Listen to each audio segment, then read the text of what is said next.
Okay, the last tip I have is to connect the dots. I think the thing that excites me about GP is when I read and I'm like, oh yeah, there was, a previous article or what I know about this, and then what I read is linking on to what I read previously, and I was like, oh okay, I see the bigger picture. Okay, so I get really excited by that. Okay, so let me just give you an example.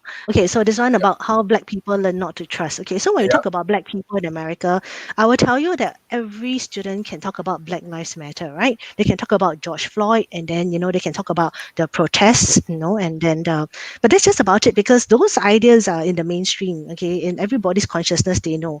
So this article is about particularly about COVID, but it's about vaccination. So why is it that Black people learned and they learn not to trust? Okay, so immediately the heading caught my eye, and why do they trust? Okay, and this is about vaccination.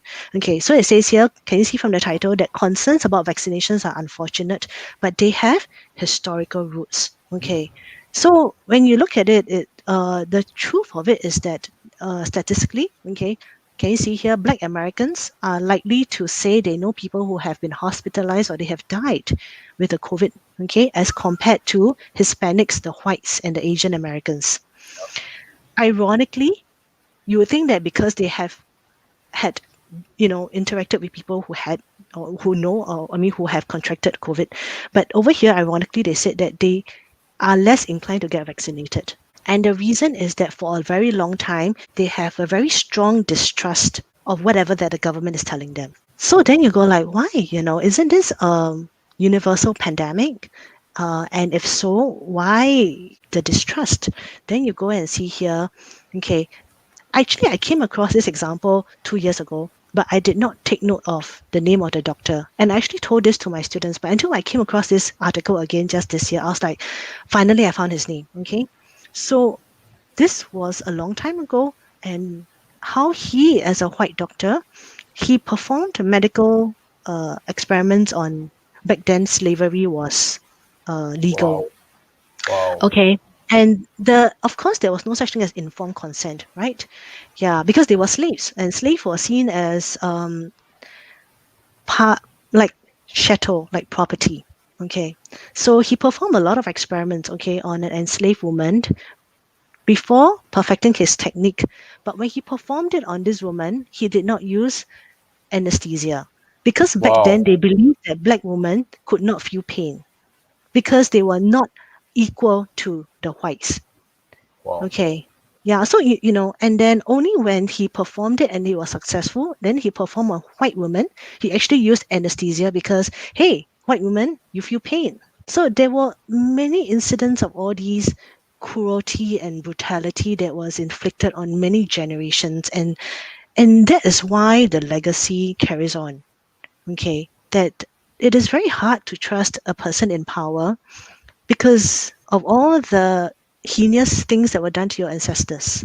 Connected the dots, okay, because when you talk about Black Lives Matter, it is not just a single unfortunate death of George Floyd. It was many, many thousands of Black Americans who, in many ways, felt oppressed, in many ways, was singled out for things they didn't do, in many ways, took the brunt of all that was meted out on them. Okay, and this was one yet another thing that added okay to the trauma. So then after like connecting the dots, now I read it and I'm like, I know more, and that's why you put yourself in the shoes of people, let's say eventually students, if you want to be a policy maker, you want to work for the government, you realize that crafting public policy is not so straightforward. There could be deep root causes, deep root Yeah, cause behind. Yeah. exactly.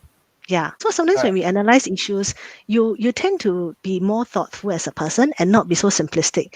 Yeah, why they don't take the vaccine? It's free. You know what I'm saying, right? You won't have this kind of judgmental comments anymore.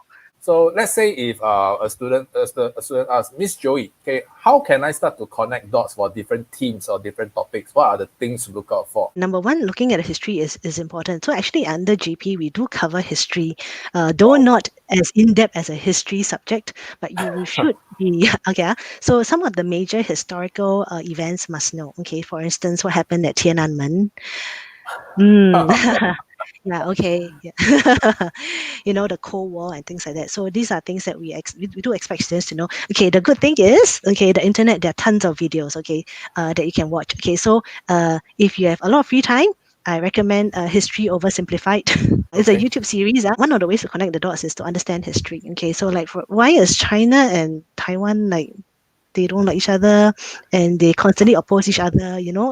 Why is it that Taiwan wants to be independent but China doesn't recognize them? History. Okay, India, Pakistan, history. Yeah, North Korea, South Korea, history. Yeah, then after that, you'd be like, okay, I'm ready to read more because I understand the history. Other parts will be when we look at, let's say, for instance, environmental issues, right? Yeah. So we go like, okay, it's environment, we should like use less and we should like recycle, save the earth, common ideas, right? But actually, when we look at it, is recycling really the way to save the earth? For instance, we have people buying metal straws because they want to cut down plastic straws. But metal straws is not the solution. It creates problems because you are still mining precious metal. And at the end of it all, how many times have you used that metal straw? Does it justify the environmental cost, the carbon footprint it takes to mine the straw and to produce the straw and to ship the straw to Singapore for you to use? Okay, so as an environmentalist, we are sometimes too quick to say we embrace the alternative because it looks very good, but the alternative is more harmful than a plastic straw. Then you think very so connecting the dots also mean like we don't just accept the surface message; we have to examine the processes Wow. behind what was given to us, right? Yeah, because if you really want to be environmentally friendly, then I tell my students, then there's no straw for the rest of your life. Okay, you have to cut out the item because when you use less, that is the only way to save the earth. But when you buy an alternative that actually generates more carbon footprint and becomes useless after a while, which is true. I have students who tell me they have 3 or 4 metal straws, and then after that they were like, oh, it's very tedious to bring out because, sometimes you just walk out with your handphone and your Yeah. wallet and then you want to buy a drink, right? But then, oh yeah, but the metal straw was at home. But do you still go and buy the drink? Yes, you do. And a lot of people just say, yeah, because after the metal straw you can't throw away, then you have to find your way to a toilet just to wash the straw. you Wow. know. And some of the straws now come with a packaging. They come with either a little pouch or they come with a metal casing. Metal casing, the keyword is this. The metal casing for you to put your metal straw and for you to put your metal brush, just so that you can use a few less plastic straws. Wow. You know. So uh I mean So, I think maybe for GP you will start to really question, okay, the premise of the things that people do and in time to come policymakers.